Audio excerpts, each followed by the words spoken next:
Hello, this is your captain speaking, Chewbacca, coming to you live. Nah, I'm joking. I'm sorry, let me say that in Wookiee. Oh my gosh, what am I doing? Hello, I'm joking, of course. It's me, Dark Hero, and this video has nothing to do with Wookiees, Star Wars, or anything else. I am just incredibly tired, and it is late, and this is the third recording. And I think this is going to be the last recording no matter what. So you're hearing the Chewbacca thing, obviously, at the beginning. This is yet another watercolor painting. Oh my god, that shock, right? Um, I probably mentioned it a million times, but I love painting. And I hadn't done it in a while. I'm trying to get back into it. Anyway, this is something I did early in May. It was actually inspired by some makeup the singer was wearing in the video. Kids by MGMT. Anyway, this was what I was inspired by. Um, this was done my usual fashion. It was a sketch at first, and then I transferred it to watercolor paper. The paper I'm using is Artesia watercolor paper. Now, I should say that I am using the wrong side of this paper, and I did that on purpose. Because there are two sides, of course, to every paper, besides the two sides to every coin. I'm so philosophical. I don't know what I'm saying, but anyway. There are two sides to every paper. The front side, of course, is like in this side department to paint on. It's almost like, I don't know if it's plastic, but it's almost like plasticky and textured. And that's the side I normally use. But blue, before I did this drawing, I was doing another painting. And I was going to make a video of it, but due to circumstances and technical issues, that's never going to happen. But long story short, the paper had like fingerprints or glue or something on the front side of it. And it left like a weird texture in some part of my drawings. Like the water wasn't going over it, like it was like resistant. So anyway, I thought I was being smart, and this is basically my life story. I thought I was being smart, so I was like, oh, let me try the backside of paper. Maybe I won't have that problem. Good news, I did not have that problem. Bad news, this is to me looks like the same result I would have gotten if I used cardstock, which is even meant for watercolor paper. That's not to say it's bad paper. It's just that I didn't use the right side because I thought I was being smart. I don't really have much to say about this drawing other than, as usual, and what I always say, let's repeat myself because Polly wants a cracker. Oh god, I don't know what I'm saying. I'm gonna try to cover something in the future, like maybe I could think of topics to talk about, but I don't know. Anyway, not much to say other than, of course, it was a fun experience and it was also frustrating. Not necessarily the painting, but there are things I definitely question about this. Like, for instance, why am I insisting on using this tiny brush right here? I think that brush is like a 0 or a 1. Anyway, it's a small brush, and I do love that brush. The brush I'm using is a Pomina braid brush. Um, they're an artist on YouTube, and I bought these brushes a while ago. I bought like the entire set. They were not cheap, but they are worth it. And the reason I'm bringing up the brush is because I have a bigger brush. I do. In this series, I have a bigger brush, and then I have a bigger brush in general, and a good brush, even though I did lose that brush. So, I guess my question to myself is, why was I using this tiny brush? I think my thought process at the time was because of the small spaces. I didn't want to look sloppy. Not that it really made much of a difference. You could get tiny enough lines for like the ends of the hair with a bigger brush. But I don't know, I guess I wasn't thinking about that. And I do think part of like the streakiness and the blooming is part of the paper. Like you see how it's kind of streaky. But I also think it's my painting style and the fact that I used a tiny brush for a large space, which was not very smart, which I don't know why I did that. And like I said, it wasn't until like the second recording maybe that I thought about that. When you go back and look at some stuff, you're like, why did I do that? This is definitely one of those things I'm questioning. Because I used the entire paper. And I think this paper, think it's 8 by 11 or 9 by 12. I'd have to look and see that it's not small. And I am used to working small. I'm trying to learn to work bigger. And this is one of the bigger ones that I was working on. But yeah, so I think with the combination of paper, the wrong side, and then me just using a teeny brush, it kind of made it streaky. But for this part, I wasn't too worried about it because this was going to be covered up. This is just kind of like, I'm not technical. I'm going to use technical terms. I might be using the wrong term, but I think you know what I mean. I say, I guess, a base color, undercolor for the hair. Originally, I was going to do it brown, but then I guess I decided to go with the black. And I figured that instead of having a bunch of white space in there, I could lay down some blue. And that is what I'm doing right here. I'm just laying the blue down slowly but surely. And I don't know why this is the slowest part of the video, but it is. But I'm just gonna lay down the blue. And this is, I think, just straight from the tube. And I'm pretty sure this was a Winston and Newton color. I don't remember if I mentioned it, but I'm using a combination of Winston and Newton and Daniel Smith. They are professional grade watercolors. Even though I don't think this is professional grade watercolor paper. Artesia, they're good supplies, but they're not, I don't know how to put it. I think they're more like student grade from my experience. Most of their things, which I'd say just probably just paper is though. It's not the worst. I've used much cheaper paper, but it's not the best. But the watercolors are fantastic. I do love the Winston and Newton and Daniel Smith watercolors. I bought a set a while ago, and I think they're great. It's kind of hard to go back to other watercolors now that I've experienced these. I think that happens a lot when you buy good art supplies.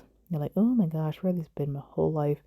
It is suddenly the cheap ones you're using just don't seem all that thrilling.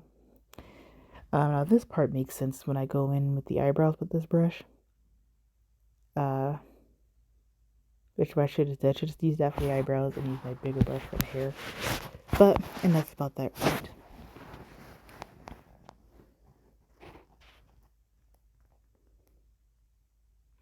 And then you see right there, there's something on the paper. I think that might have been erased a bit or something else, I don't know. But then I go to pick it off, and because I put my fingers in wet paint, like a genius, it spread everywhere. But I go in and fix that. They basically wetting the brush, or wetting it, they dried it off with water, patting it, and it worked. Usually that stuff goes wrong for me. I'm like, you still see like the highlight of the blue, but right there you can't really see the highlight of the blue, so that's good. And that was me just patching it up because it's watercolor, so moved around the paint underneath it, it would left like a weird spot. Even though I was going to cover it up later, so I'm not sure I was worried about that. And that's me just going in there touching up. And this is what I mean, like it's going to cover it up later. I went in there, and I believe this is me going in with the pearlescent paints. I was trying to do this look with the makeup in the eyes, whether the eyes and the makeup was the focus. And my intention was to make the makeup around the eyes shiny, because like in the video I mentioned, the makeup, well, at least part of it was kind of like shiny. So I did go in there pearlescent paint. So as you can see, that did not show up at all. I obviously didn't know how pearlescent paint works, but that it didn't show up at all. It just looked like thin green paint, and then it's like a faint gray shadow, and that's supposed to be silver. So then I went in there with a regular green paint, some color used for the eyes. And I was like, maybe I go over to regular paint with a pearlescent paint. And that doesn't work either, though. And you'll see that. And that's me going in with the black. I thought the same thing for the bottom of this. Other than I put the black, I go over with the silver pearlescent paint, and that would work. And the black watercolor I'm using is Sennelier, I believe they're called. They're French watercolor. It's like a honey-based watercolor. It's like a, I guess, translucent, transparent watercolor. And yes, you do see this repeating again. And I apologize. This was poor editing on my part. I don't know how that happened. But we're just going to ignore that, pretend like it didn't happen. So the black was the Sennelier watercolor. And I was just going around the eyes, make it look like eyeshadow. And then that's me trying to make a accident look like I did it on purpose. This is something that I do a lot. I make mistakes, and lately if I can't fix it, I'll try and make it look like it was on purpose. And then I was going in with the hair to make it look more like hair instead of just flat blue.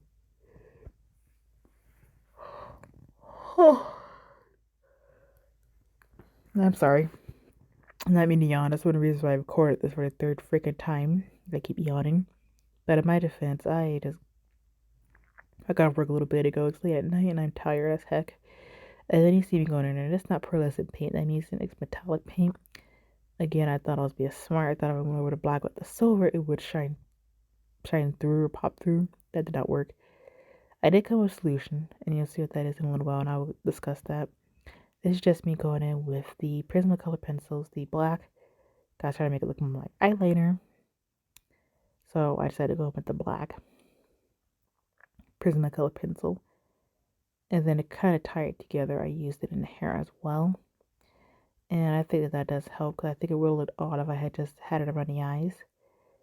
So that's why I used it on the hair, the brows, the eyes. This would look more, I guess, uniform and not so out of place. Because the color pencil has obviously completely different texture. And different textures can work, but it wouldn't have worked well if it was just this grady color pencil around the eyes and then you got watercolor like everywhere else. Unexplained, but that would look odd. And that's me going in, darkening the eyes, because again, I was trying to make it look like eyeliner. And I don't know anything about makeup, but I was trying to make it look like eyeliner. And also I was going to draw lashes in there too.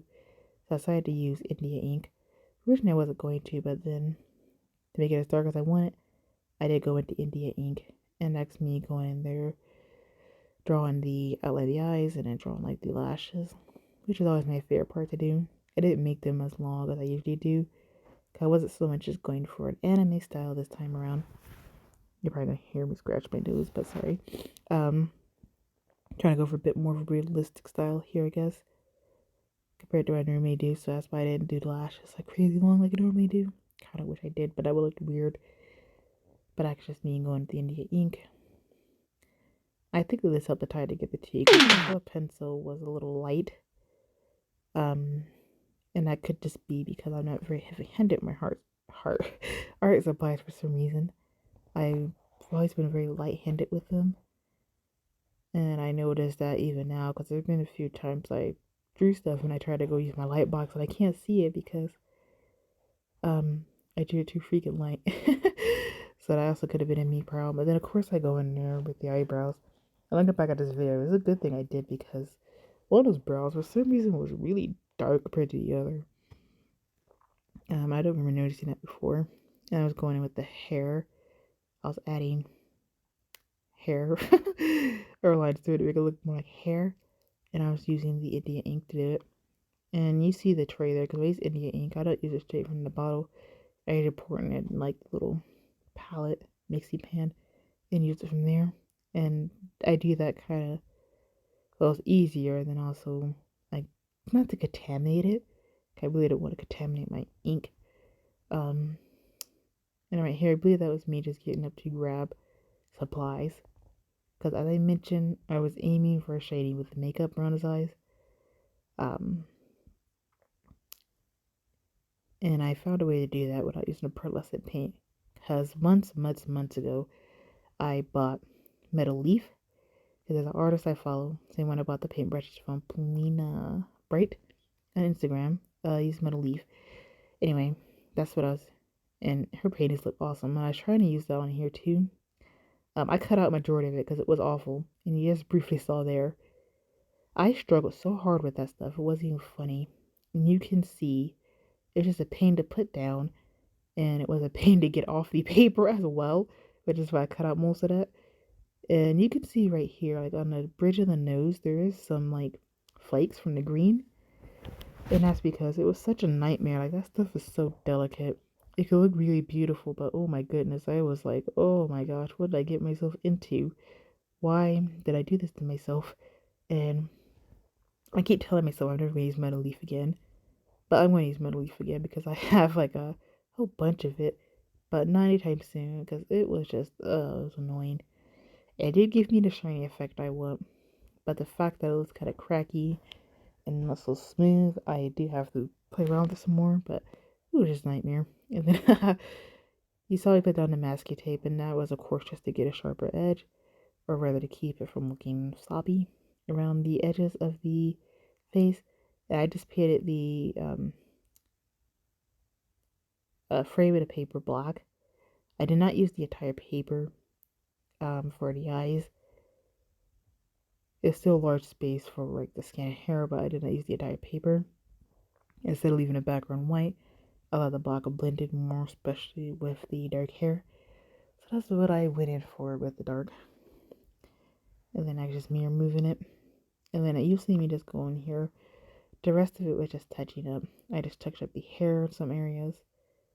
In the eyes.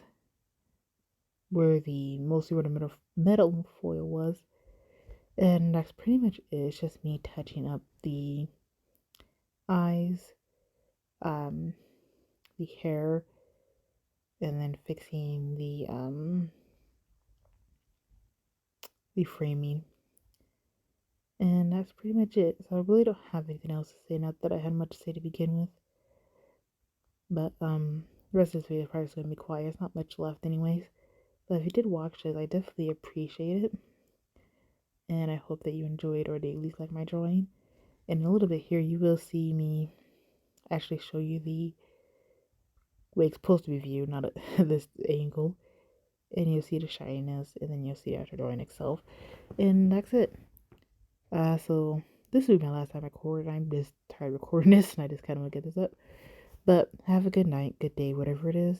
And I hope that you enjoy, and I hope you look forward to more of my videos.